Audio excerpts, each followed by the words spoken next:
Yo, what up? Sliding Joe here. Bale, the one thing I missed up was I didn't go to the BatCon during the weekend.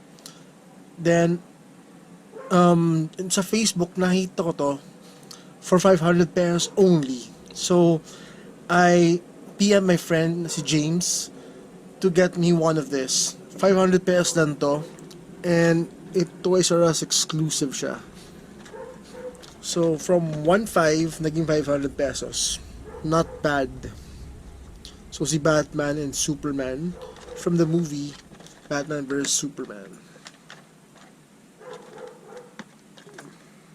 Okay. Tara, let's unbox this now.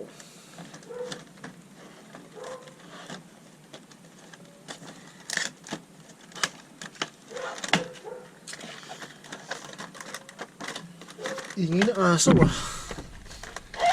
Mukhang naingayan na to sa akin ah.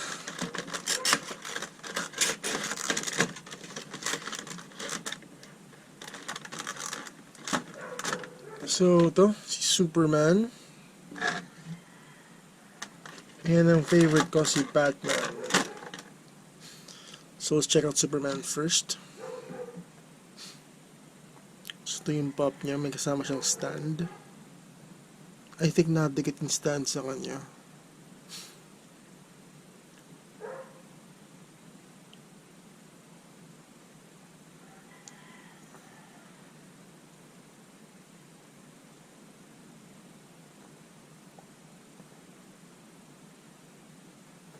I don't think it's detachable.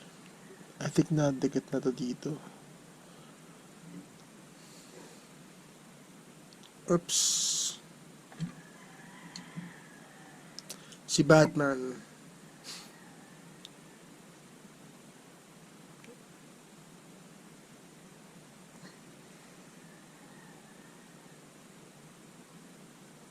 May kasama siyang baterang here.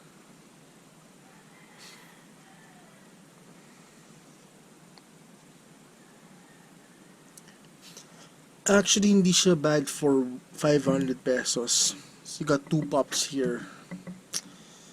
So, I want to thank again James. Maraming salamat sa iyo, bro. Okay guys, this is it. My unboxing of Batman vs Superman.